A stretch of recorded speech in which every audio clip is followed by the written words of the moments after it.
السلام عليكم ورحمة الله وبركاته. كم جردا كبجم توتا في جالة توني هردفتوني برسارة ما الحمد لله يعني نجاكوت نجاني في خنجر الله هم كبجادا بكير تمرة سناقو. إذا دعوت تون كيا فيديو راه أنا كيستي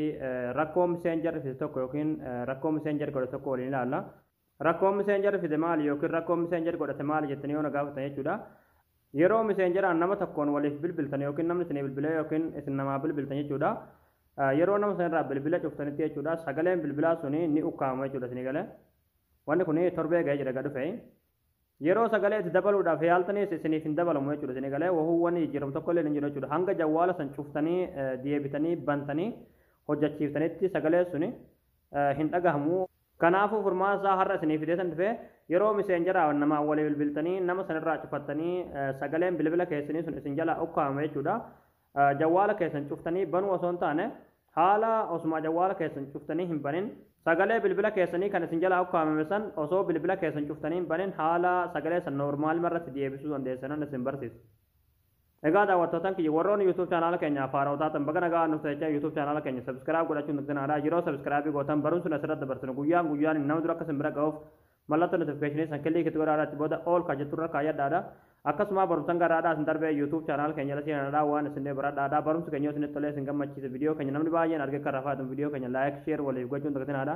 egaa gamanuma nan gabaru san dabarsa hanga tumura video keetti nafaana turaan hordofaa isin jira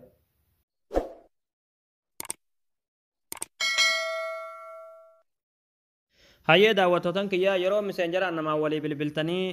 yeroo nama sanirraa cufattan sagalee sammaa bilbila keessanii suni isin jala ukkaame jechuudha haalli sagalee san noormaalitti deebisuu dandeessan jechuudha jawwaala keessan cuftanii banuu osoo hin taane salphumatti jawwaala keessan matarraa gadi buttaniiti seetingii irra ni galtanii achi booda gadi irra ni buutanii aappis ka jiru kliikni gootanii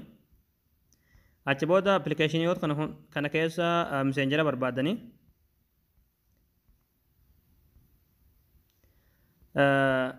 egaa messengerii kana irratti kliikni gootanii achi booda haala kanaan asitti isin fida achi booda asolitti jechuudha force stop ka jiru irratti kliik gootanii amallee force stop kliik gootu sagalee suni noormaalitti isiniif deebi'e jechuudha isin galee egaa haala kanaan yeroo jawwaala keessa sammaan isaadhaa isin jala ukkaame yookiin sagaleen isaadhaa isin jala ukkaame jechuudha haala kanaan noormaal irratti deeffachuu dandeessan jechuudha jawwaala cuftanii banuu osoo hin taane jechuudha ammallee karaan tokko ni jira jechuudha karaa fagoo hin deemnu jechuudha messengerii keessan harkaan gadi ni qabdanii ammallee app info ka jiru irratti kliikni gootanii xawwaali baakana isin fida jechuudha achi booda force stop kana kliikni gootanii ammallee deebitanii kliik irratti gootanii haala kanaan xumurtanii jawwaala keessan sagalee isaadhaa gama noormaalitti deeffachuu dandeessanii jechuudha egaa daawwattootaan kiyyaa isin gala jeetan abdii qabaa barnoonni keenya kanarraa asirratti raawwataa barumsa dabalataa argachuudhaaf chaanaala keenyaaf haarawaa taatan subscribe gootanii maatii keenya ta'uun takkitinaadha barumsa birootiin haga walitti deebinutti waan hordoftaniif galatooma.